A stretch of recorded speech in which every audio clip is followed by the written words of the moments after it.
All right, welcome to the last talk of QIP. And it's going to be the complexity of translationally invariant spin change with local dimension. And the talk is going to be given by Johannes Bausch, and it's joint work with Toby, Cubitt, and Ozols. Thanks everyone for staying on for the very last talk. Can everyone hear me? I have no idea if it... Is it on? Yeah? Okay, good. Yeah, I'm very happy to present our result on Hamiltonian complexity. So this is joint work with Toby, Cubitt, and Ozols. And so we've already heard quite a few things about Hamiltonian complexity this afternoon, which is good because that makes my job easier. No, you know that? Can I? Know that. Okay. Am I? Okay. Well, no. Oh, now it's better. I think it's just tilted or something.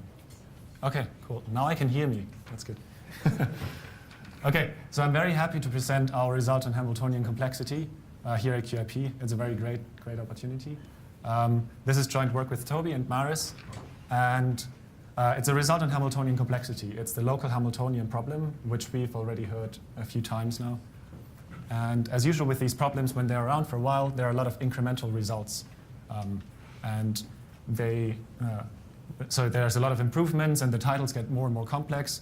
But what's actually happening is that the results are becoming more and more general, even though there are more and more modifiers added to the title.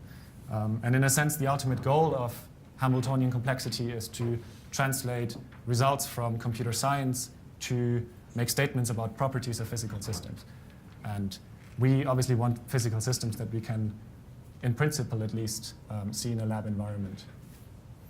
So before I come back to what I mean by physically relevant, let me briefly explain again the problem that we're dealing with.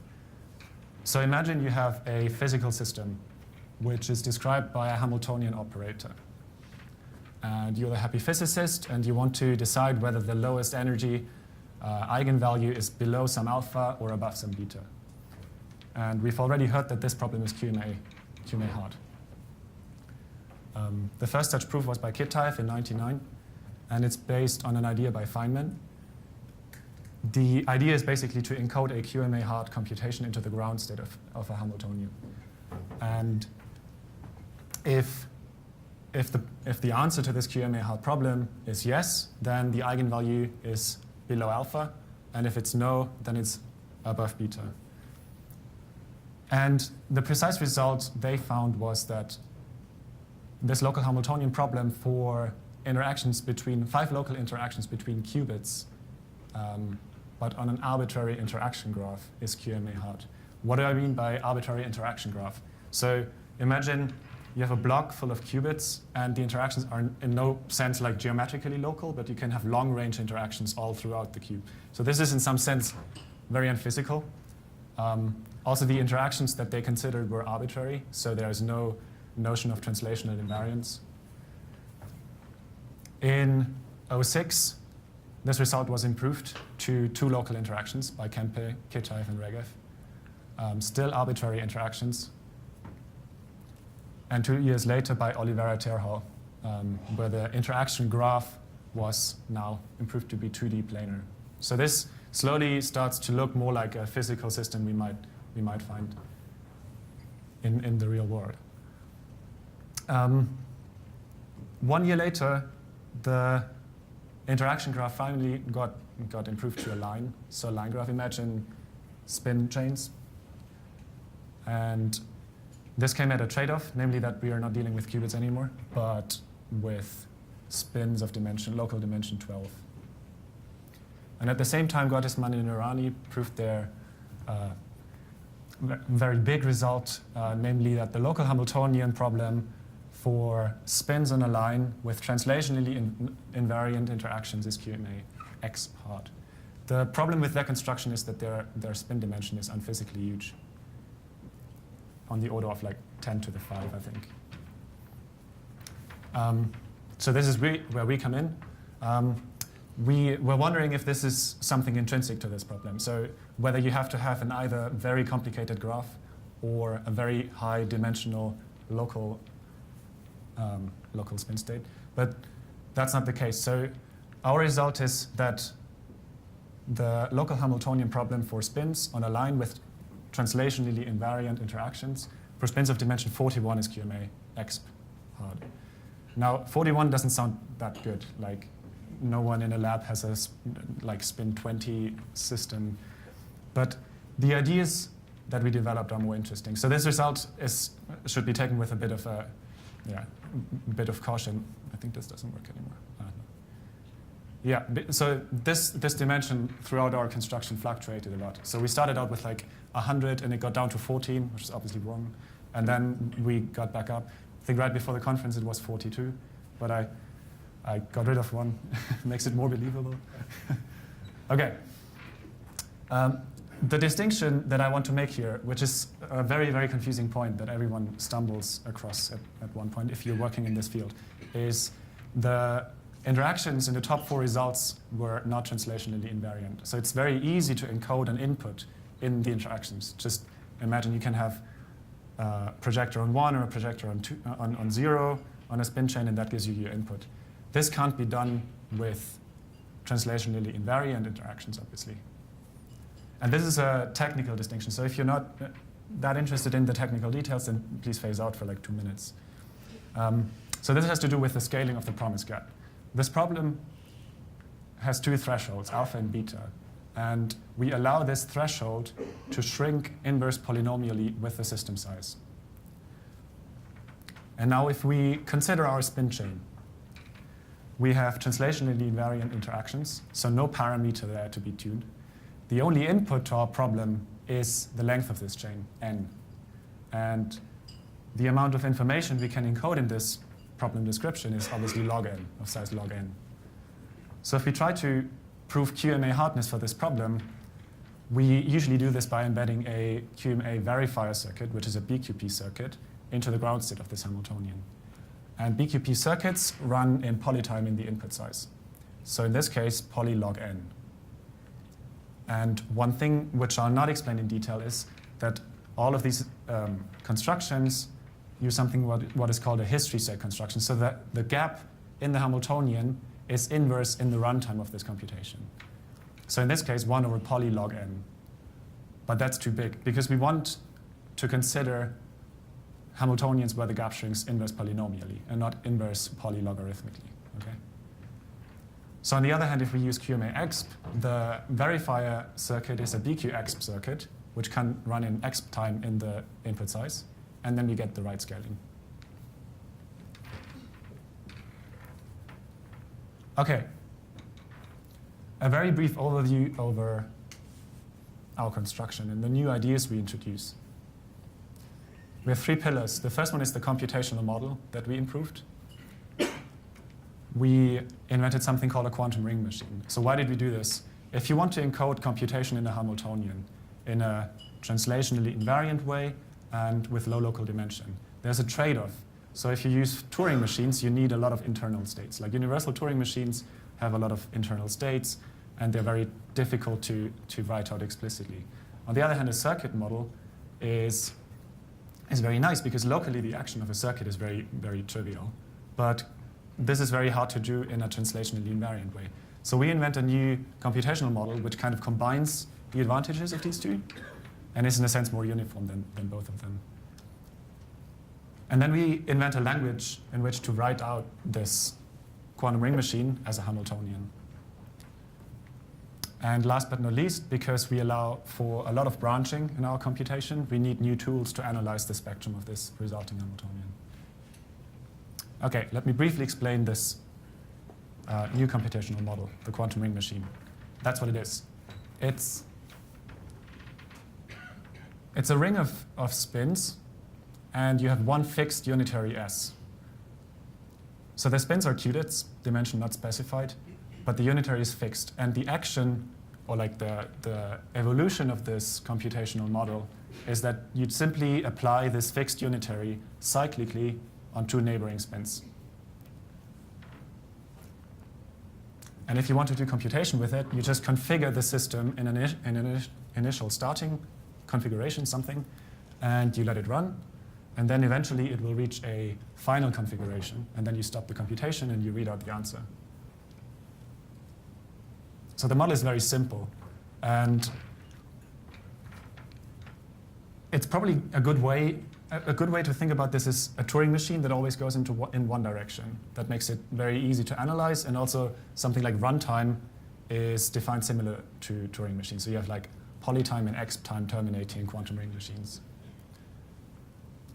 And this leads to our first big result, namely that if you have a promise problem in BQ-exp, then there exists a unitary such that a quantum ring machine with this unitary and a varying length ring of spins answers or decides this language. By which I mean that for a yes instance, it halts with probability 2/3 in a, it halts and transitions to a accepting state with probability bigger or equal to 2/3.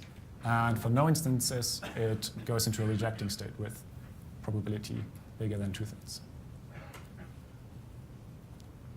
Okay, and the proof, as I just said, it's kind of simple, the concept. You just implement, or you write out this unitary explicitly that simulates the evolution of a BQ-exp complete Turing machine. Okay, so this is great. We have a simple computational model, which is in some sense uniform, because you only ever have to go in one direction. You have a fixed unitary, you don't have to change a lot. So how do we write this as a Hamiltonian? And this is a quick excursion into classical computer science, namely Turing systems, which have been around for a long while. A Turing system is something very simple. It's an alphabet and a set of rules. Think search and replace in your editor. The rules, or the replacement rules, should be a finite set, so you shouldn't have infinitely many strings to replace. And as a very simple example, consider an alphabet A, B, and C, and the rules are replace C with B, or vice versa, and A, B with CC. So what's the action of this computation, if you so want? If you look at what this does to strings of length 3, you get a graph like this. So down here, you see that the string, for example, CAA, goes to BAA because we replace the C with a B, or here,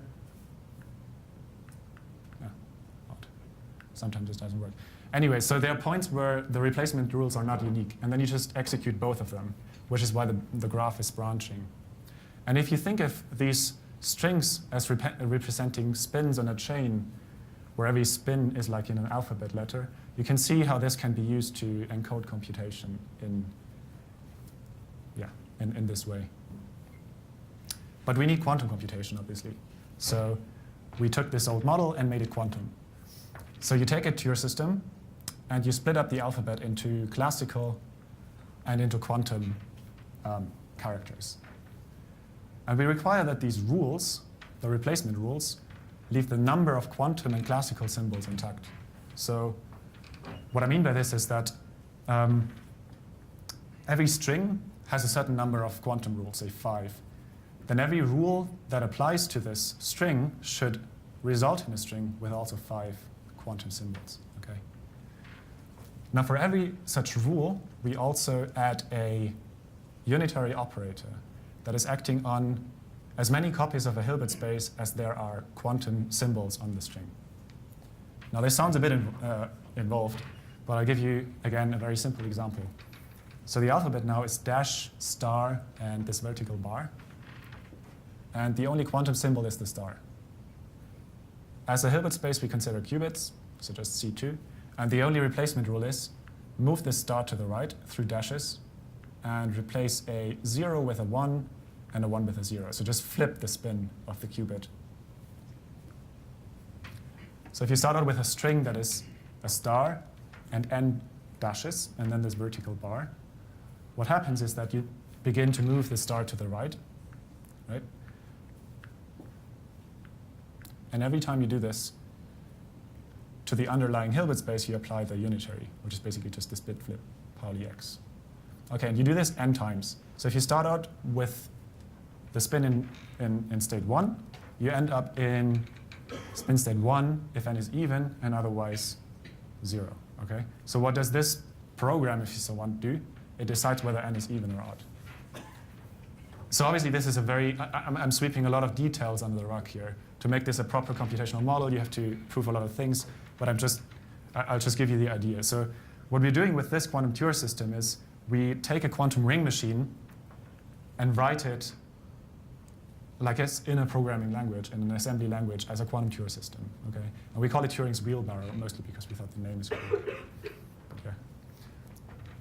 Okay, so remember the graphs from the quantum Turing system. They had a lot of branching going on. And now we want to write this as a Hamiltonian in such a way that we are still able to analyze the spectrum of this Hamiltonian. Remember, we want to decide whether the lowest energy eigenstate is below some threshold or above some other threshold. And this is done by using something called unitary label graphs. It's very simple. So remember the graphs that we had before. So you have a graph, and on every vertex you have a Hilbert space, and on every edge you have a unitary operator. So this is very similar to what we had before in the setting of quantum Turing systems, only that there's no notion of locality or spin change. So this could be anything, but if you want, think of this as the strings that we had before. And these unitaries are the unitaries attached to these replacement rules. Okay? So this is a unitary label graph. What can we do with it? If we ignore the unitaries for a moment, we can, for example, write out the Laplacian, which is just the degree matrix minus the adjacency matrix.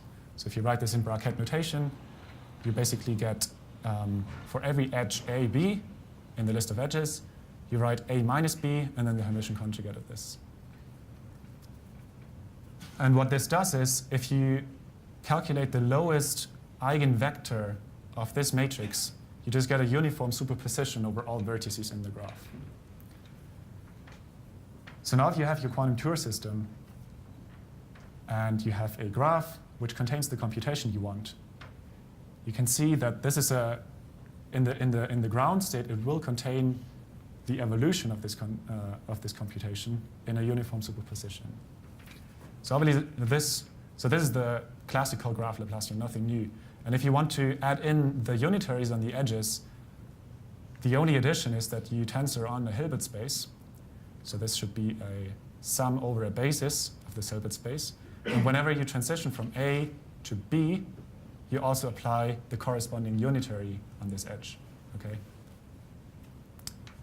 So without proving this, I'm going to tell you that this, in a similar way, enforces the ground state of this, what we call a unitary label graph Hamiltonian, to be in a superposition in such a way that the spin state, for example, between 2 and 3 is such that 3 is u times the spin of 2. So it kind of encodes the evolution of a quantum computation, if you so want.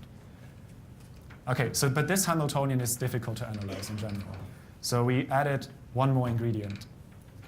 Namely, if you go around a circle in this graph, and you start, say, at 2, you go to 3, to 5, to 4, and you first apply the unitary u, then v, then w, and then the identity, there's no guarantee that you're ending up in the same spin state. But if this is the case, so if you go around a circle, and the product of unitaries along the circle is the identity, then we call this semi-classical, and we get the following theorem, namely that if you have a unitary label graph Hamiltonian, which is semi-classical, then there exists a very big unitary that, in a sense, diagonalizes this Hamiltonian. And in a sense, I mean that it's unitarily equivalent to the graph Laplacian, which we saw before, and then just take a couple of copies of that. Okay. So the graph Laplacian is something that is very well studied, and it's very easy to get, for example, the algebraic connectivity out of it and all these kinds of things. So what this allows us is basically to translate the problem from a difficult problem on a Hamiltonian to a easy problem on classical Laplacian, which is very well studied. Okay. So another step of the proof is that we take this quantum Turing system, okay? We prove that it is a local, in a sense that makes sense in a spin chain, unitary label graph. We prove that this quantum Ture system is also semi-classical. So we can translate it to a Hamiltonian, and we can analyze the ground state. Okay. And before I close, so this is the big result, namely that the local Hamiltonian problem for these translationally invariant interactions on a spin chain with local dimension 41 is QMA-exp complete. Okay, and I want to mention one very interesting open problem, which is, I mean, all these new constructions are fine, but just intuitively, I doubt very much that you can get this dimension down to 2 using these kinds of interactions, history state constructions. So one very interesting question is obviously, where is the bound? Where's the boundary where this problem becomes easy? So for example, for qubits or for qubits, or there must be a threshold where this problem potentially becomes easy. So this would be a very interesting open problem to work on. Or maybe it isn't. Maybe it's even hard for qubits. Who knows? Yes, and that's it. And if you have any questions, thanks a lot.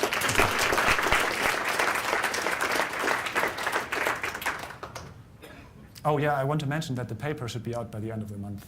So it's not yet on the archive, but it should be. So. Okay, any questions for Johannes?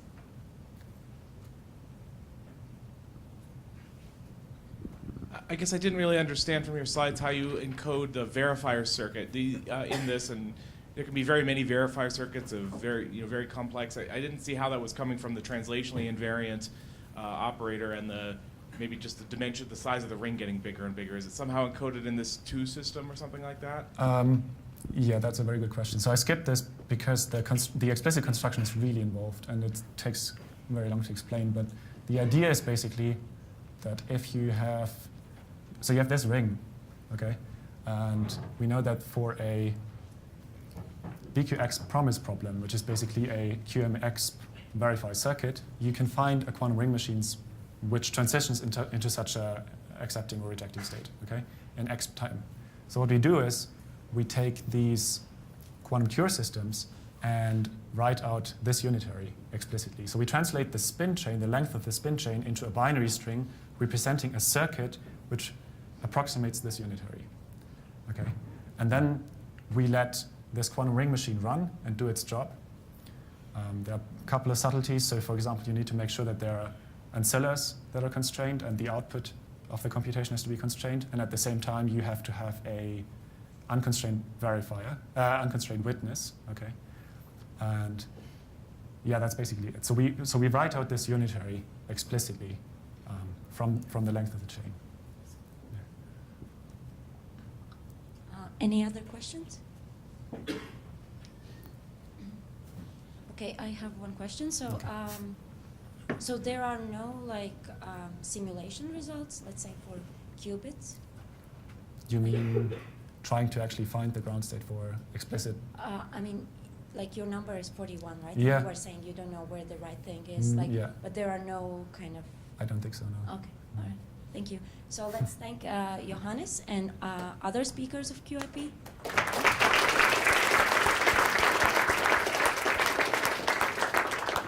And now Barry will say a few words. Okay, I just want to say a few words to end the meeting. First, some housekeeping. So I've learned that 80 of you are staying here overnight. The meal is not part of the package, so you can feel free to dine wherever you want if you're staying on this evening. You can have a different meal other than Vistas, or go into town or go hungry, or whichever choice you want to make. It's up to you. And then I think the arrangements are all good for tomorrow morning. Yadong, are you here? Yeah. So Yadong's our departures guy, so if anybody has any questions or issues to deal with, Yadong's